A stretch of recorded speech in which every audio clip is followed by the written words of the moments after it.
Imagine acordar no meio de uma paisagem onde a terra racha, o vento machuca o rosto e a ideia de água parece quase uma ofensa. Nenhum rio, nenhuma nuvem promissora, nenhum cano, nenhuma tomada.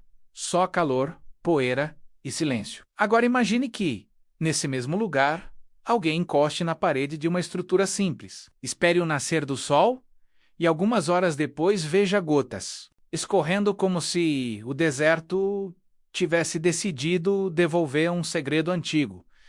Parece fique, o RAM parece truque. Parece uma daquelas promessas tecnológicas que soam bonitas no papel e desaparecem quando enfrentam a realidade. Mas desta vez, a história é diferente, porque o que está em jogo aqui não é apenas uma invenção engenhosa, é uma Mudan. Procurou água cavando mais fundo, bombeando mais longe, gastando mais energia, construindo obras cada vez maiores. Só que, diante de um planeta mais quente, mais populoso e mais pressionado, talvez a pergunta certa nunca tenha sido onde ainda resta água, mas sim, por que ignoramos a água que já está ao nosso redor? E se você gosta de descobrir ideias que parecem impossíveis, até o momento em que alguém prova o contrário, se inscreve agora, porque a partir daqui, o que parecia delírio começa a fazer sentido, e muito. A crise da água costuma ser contada do jeito errado. Ela quase sempre aparece como um problema distante, preso a mapas de regiões áridas, a vilarejos esquecidos ou a imagens de crianças carregando baldes por quilômetros. Mas a verdade é menos confortável. A escassez hídrica já não é um problema de algum lugar. Ela está se espalhando como uma rachadura invisível por cidades, campos, economias e rotinas inteiras. O que hoje parece estável pode se tornar frágil em poucos anos. O reservatório que sempre deu conta já, não enche como antes. O poço que serviu por décadas fica mais fundo, mais caro e menos confiável. A chuva, quando vem, vem errada. Demais, tarde demais, ou de menos. E isso revela uma ironia brutal. O planeta é coberto de água. A atmosfera carrega um volume gigantesco de vapor, mas para bilhões de pessoas, beber continua sendo um privilégio instável. Nós dominamos satélites, inteligência artificial, biotecnologia, fusões de partículas. Mas ainda dependemos de sistemas frágeis para algo tão básico quanto um copo de água limpa. Quando a infraestrutura falha, a tecnologia de ponta pouco adianta, porque sede não espera licitação, nem rede elétrica, nem expansão urbana, nem solução milagrosa daqui a 20 anos. Foi exatamente nesse vazio entre necessidade urgente e soluções inadequadas que surgiu uma das ideias mais provocativas dos últimos tempos.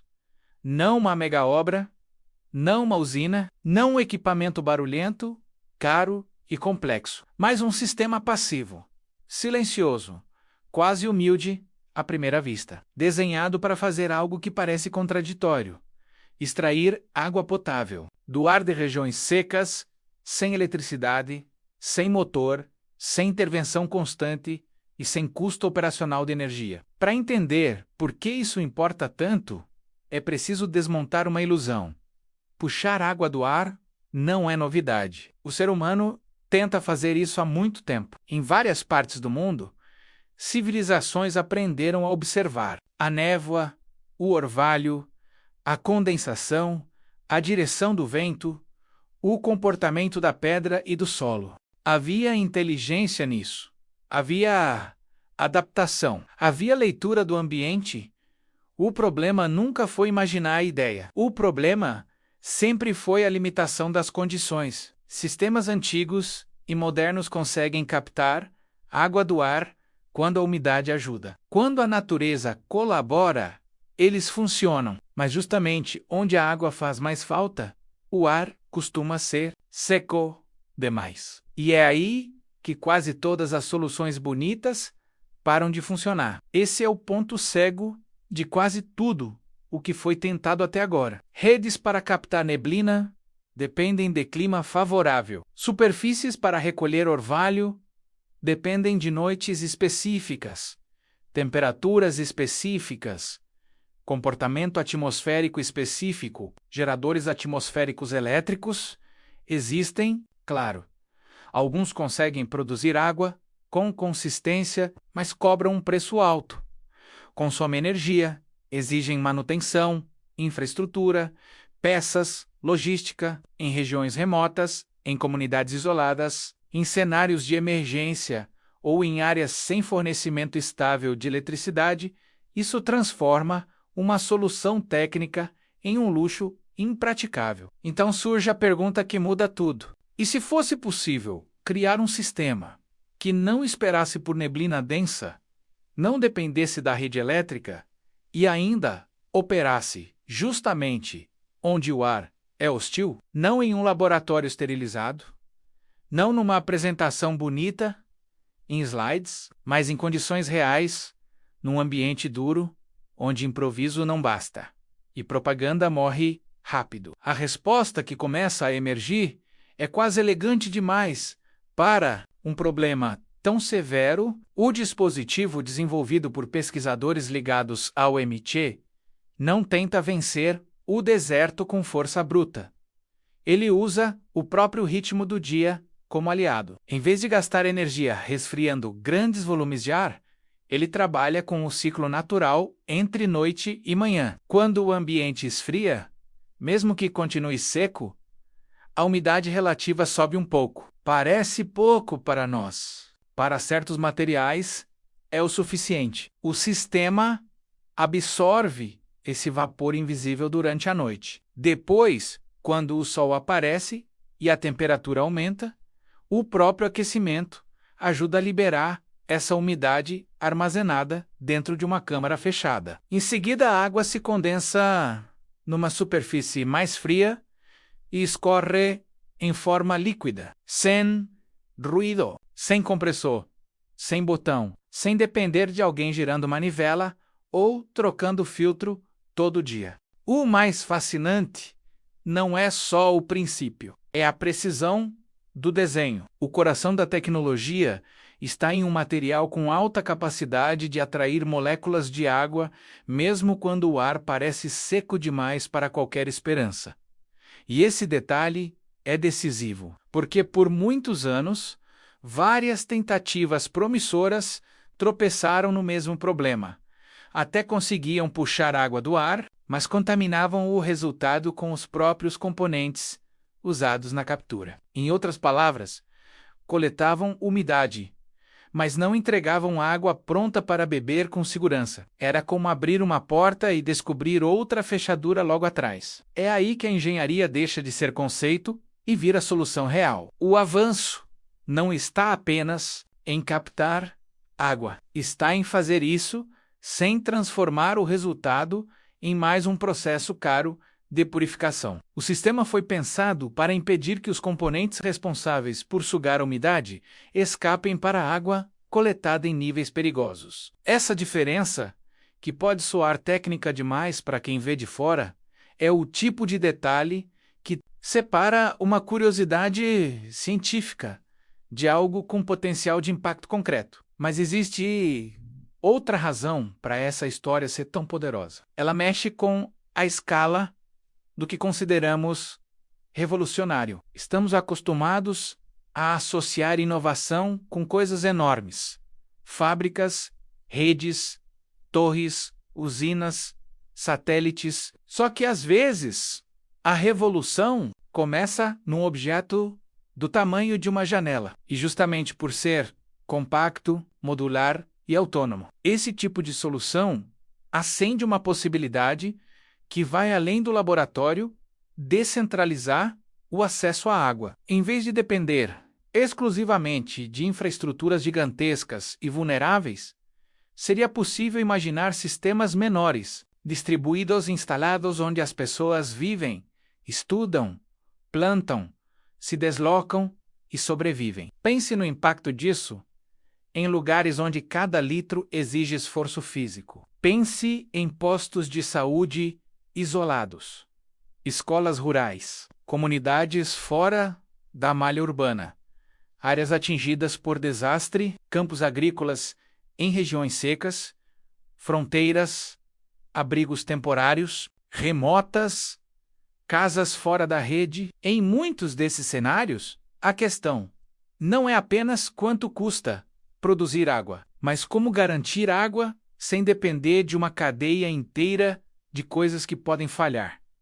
É isso que torna essa proposta tão inquietante. Ela não promete luxo, promete autonomia. Claro, autonomia ainda não é abundância. E aqui é preciso ser honesto. Um protótipo desses não transforma o Saara em lago, nem resolve sozinho a crise hídrica global. Esse seria o tipo de exagero que faz manchete e destrói credibilidade. O valor real está em outro lugar. Está em provar que o impossível era, na verdade, um problema de engenharia ainda mal resolvido. Está em demonstrar que ar muito seco não é uma sentença final. Está em abrir uma nova categoria de solução, onde antes havia apenas limitações e concessões. Porque a grande tragédia da água nunca foi apenas a falta. Foi a dependência de chuva previsível, dependência de rios que encolhem, dependência de aquíferos explorados além do limite, dependência de energia.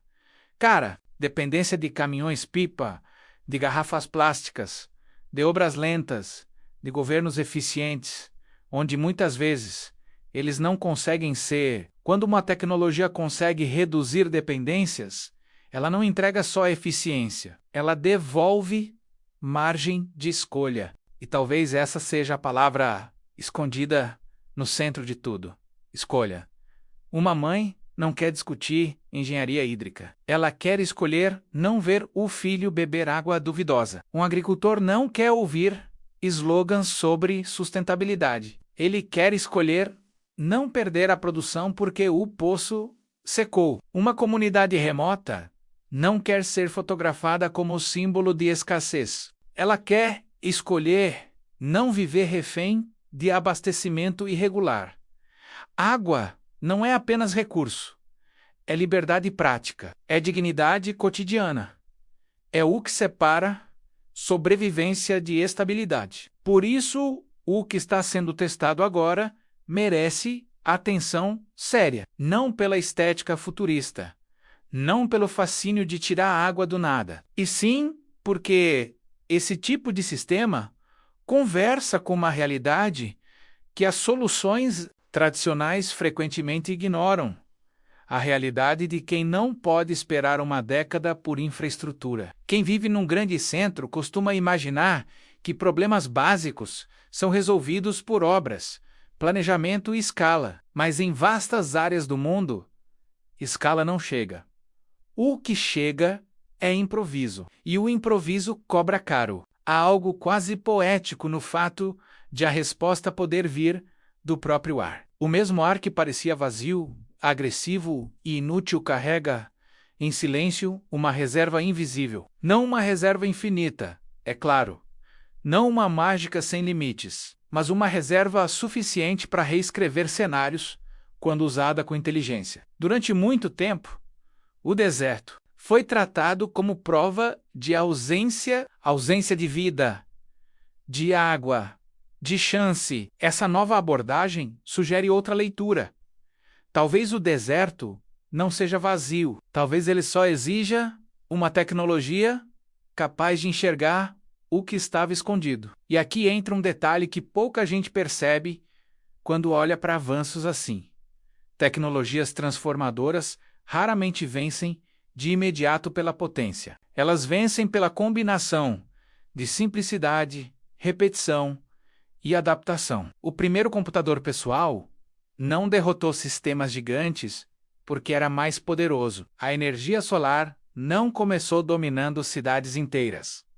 O telefone celular não surgiu perfeito. O que muda o jogo é a curva de aprimoramento. Se um sistema já consegue funcionar em condições que antes bloqueavam todas as alternativas passivas. Então a próxima etapa deixa de ser provar que é possível, passa a ser aumentar rendimento, reduzir custo de fabricação, melhorar durabilidade, escalar produção, adaptar design, testar em climas diversos e transformar protótipo em rotina. É aqui que a história fica ainda mais interessante, porque quando um princípio funciona, ele convida a multiplicação. Um painel vira vários.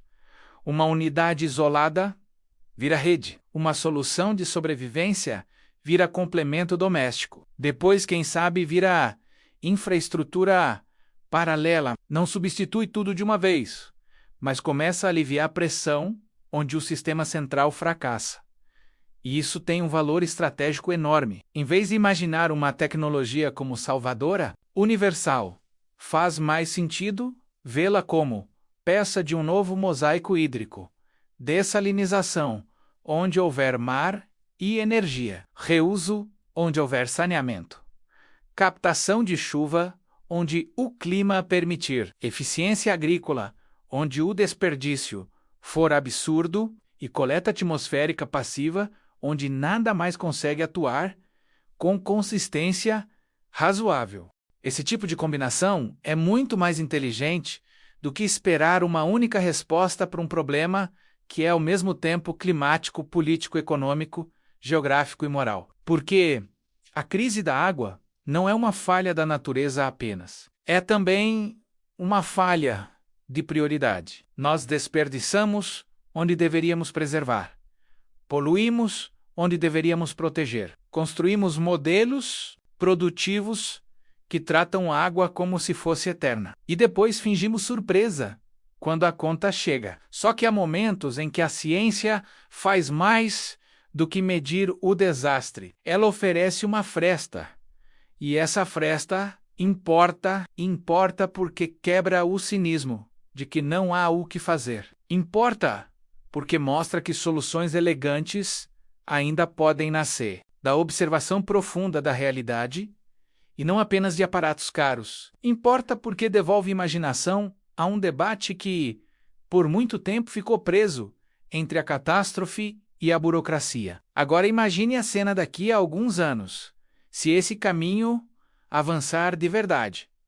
Não como propaganda, como cotidiano. Estruturas discretas, acopladas a casas em áreas secas, módulos em escolas remotas, painéis instalados em postos de atendimento de emergência, sistemas combinados em assentamentos fora da rede. Talvez não sejam suficientes para banho, irrigação total ou consumo ilimitado, mas podem garantir o que nunca deveria faltar: água para beber. E, quando o essencial deixa de depender do improvável, toda a vida em volta muda de eixo. Essa é a dimensão humana que números sozinhos não capturam. A menina que não precisa caminhar horas por alguns litros. O idoso que não escolhe entre comprar água ou remédio. O professor que mantém a escola aberta com o mínimo de dignidade. O enfermeiro que não improvisa higiene com escassez crônica. O morador de uma região extrema que deixa de esperar por uma solução vinda de muito longe e passa a ter diante de si uma fonte local, silenciosa e previsível. A tecnologia, nesse ponto, deixa de ser espetáculo, vira infraestrutura íntima. E talvez seja exatamente isso que torna essa descoberta tão poderosa. Ela não grita, ela não explode, ela não impressiona pela força, ela impressiona porque trabalha com aquilo que sempre esteve ali, invisível, ignorado, subestimado, enquanto o mundo corre atrás de soluções grandiosas. Esse tipo de invenção sussurra uma verdade desconfortável. Às vezes, o futuro não chega como uma máquina colossal. Às vezes ele aparece como uma superfície simples, imóvel, recebendo a noite, esperando o sol e transformando o ar em chance. Só que há uma implicação ainda mais profunda. Se é possível colher água do céu sem chuva, Então a relação entre escassez e território começa a mudar. Lugares antes definidos pela falta podem ganhar resiliência. Não independência total, pelo menos por enquanto, mas resiliência real. E resiliência é o que sustenta uma comunidade quando o resto fala, é o que impede que uma crise temporária vire colapso permanente. No fundo, essa história não é sobre um aparelho, é sobre uma pergunta antiga que finalmente encontrou uma resposta mais madura. Como sobreviver com inteligência num mundo mais duro? A resposta não está em dominar a natureza à força, como tantas vezes tentamos. Está em entender os ritmos dela, usar seus ciclos, aprender com seus limites e construir sistemas que cooperem com o ambiente, em vez de lutar cegamente contra ele. O MIT pode ter aberto uma porta importante. Ainda não é a solução final. Ainda não é produto de massa. Ainda não é milagre embalado para consumo. Mas já é algo talvez mais valioso. Uma prova de direção, um sinal de que o impossível começou a perder terreno. Um lembrete de que, mesmo no cenário mais seco, ainda pode existir uma forma de colher vida do invisível. E, sinceramente, talvez essa seja a imagem que mais merece ficar na cabeça depois de tudo isso. Não a de uma máquina, nem a de um laboratório, nem a de uma manchete, mas a de uma gota surgindo onde, por muito tempo, só se enxergava ausência. Porque toda a grande virada começa assim. Primeiro como algo pequeno, quase improvável, quase silencioso, até que um dia o mundo percebe que aquela pequena gota não era detalhe. Era o começo de uma nova era.